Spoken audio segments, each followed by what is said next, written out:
How does it feel po portraying someone? Ano niyo po yun, bago po? Okay. I feel privileged that I am an actor and that I can represent people who need to be heard. It's a challenge, yes, but I am thankful that I'm able to give them a voice.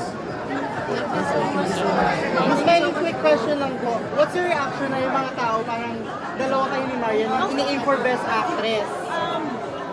Honestly, we're not really thinking about those things. Ang pinaka lagi namin iniisip at pinagdadasal dito sa pelikulang to is that it reaches more people and that the message really comes across. Hindi ko... Kasi I think, like, watching my film for the second time, How does it feel watching it for the second time? it's more like an ensemble.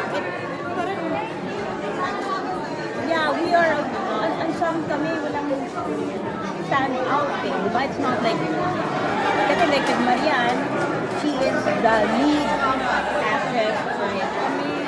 Kami buo kami, diba? Iba't iba yung roles namin and everybody plays a role in forming the film. But you're aiming for Best Actress. No, I'm not.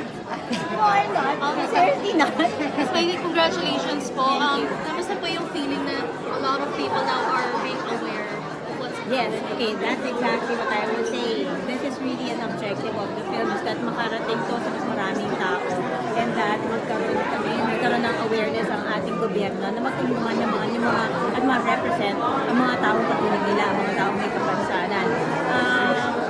It feels great that people are talking about it. I hope that people continue to talk about it at sana hindi kalimutan pag-usapan because this is very, very important. I myself was only made aware of this problem when I heard about the film. I did not know the facts myself. And it's really very eye-opening for me, especially the word scene. Kamusta po yung experience sa acting with your on-screen children for this one? Knowing a very heavy topic. Kamusta po yung experience of working with young actors in such a heavy film? It's great that these two boys are so easy to work with. It could have easily gone south.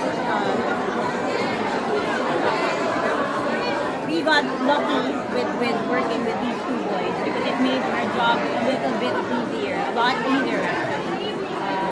So refreshing to be able to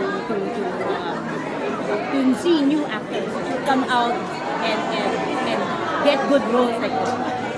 Pansin ko po na may mga tao from Pamilya Sagrado also helped out with this film. So, kamusta po yun? Para kami nasa pamilya ng grado set. I think it's because of Direk Lau Cardo's great relationship with the people that he worked with in Pamilya Sagrado. That he wanted these people to also contribute in the making of this film. Just goes to show us na mabuti siyang director that people are willing to work with him. Is there a chance ba ma-commercially release yung movie? Parang sa Hopefully, we are of course hoping na magkaroon siya ng commercial release. That is the bigger objective. Joke ka pala.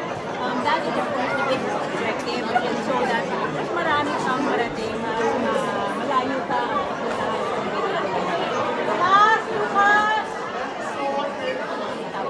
Hindi yung mga anak ko sa piling yung tunay ko. Hindi sila. Kailangan ko ng bigyan ng bilin. Anyway. So yeah. Yun. Oo. Pag may commercial release, lalo pa sana international release because you know what, this issue, hindi lang to dito sa Pilipinas ha. This is global. Okay? So sana mas maraming marating na audience para lalong pag-usapan o lalong mabigyan ng pansin. Sandali lang. Okay? Thank you so much. Invite everyone to watch. I would like to invite everyone, please come and see our movie The Hearing. Meron pa ibang streaming schedule. Just check na lang po the different social media platforms of The Hearing, Cinemalaya XX, Cinemalaya 2024, Smiley Dizon, pinupost naman po namin doon kay Ina Pileo. If we keep on watching films like this, hindi lang to sa Cinemalaya, mapapalapit ito, hindi lang po sa streaming o sa ibang platform, kundi sa sinihan ulit. I think, maski wala tayong kamag-anak o kakilala na binig, meron tayong kakilala dyan na may kapansanan, nangangailangan na maliit. Did you have to learn how to sing? No, the beauty of my role is that I did not have to because ours was homegrown. Kung paano kami mag-sign sa Private bahay. signing kayo. Kasi nga hindi naman kami nag-aral. Si Ina ang kinailangan na tulungan. What was the experience of working with Lau? I love Love. This is our second project. The first project was when we did Kami Sagrado. And I think kaya ako nakastos because we had a good working relationship. I mean, I love the way he thinks. I love the shots that he made. I love everything. What does Cinemalaya mean to you? It's still sining malaki. And I noticed you were being a tough mom earlier. Just making sure that he wakes up at 5:45 for school. Oh my God. Aga naman. Eh kasi magka-carpool siya, maaga umalis yung carpool niya eh. Eh pag yan kasi, pag hindi yan gumising, may iwan siya ng carpool. Eh late na. Anong oras pa siya makakauwi sa Cavite? Alas 12 na. Paano siya magigising ng 5:45? Yun ang wini-worry ko. Are you a stricter mom than your mom was strict with you? Yes. I think I am as strict as my mom, but I think I made more sense. Congratulations. Thank you very much.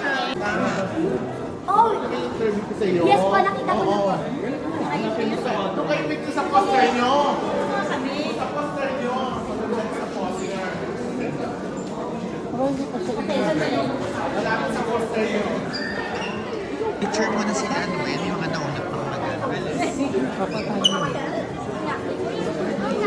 Lucas, congrats! Ang galing. Doon dapat picture mo. Ina, dito tayo. Come on, everybody here. Dapat kasi picture mo na yun. Tapos doon. Ha? Doon nga muna dapat. Kung nga dapat yung sa akin.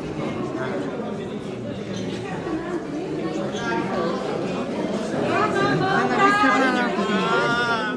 Pero muna ako dapat. Tapos ikaw yung next. Hi, fans! Ikaw nga yung next eh. Mahirap na yan, ganyan daw mo na yan. At saka ayoko nung ganyan yung, syempre, Kanina kasi dapat eh. busy siya, Wala nang tapos tao. biglang sisingit ka, mahirap na.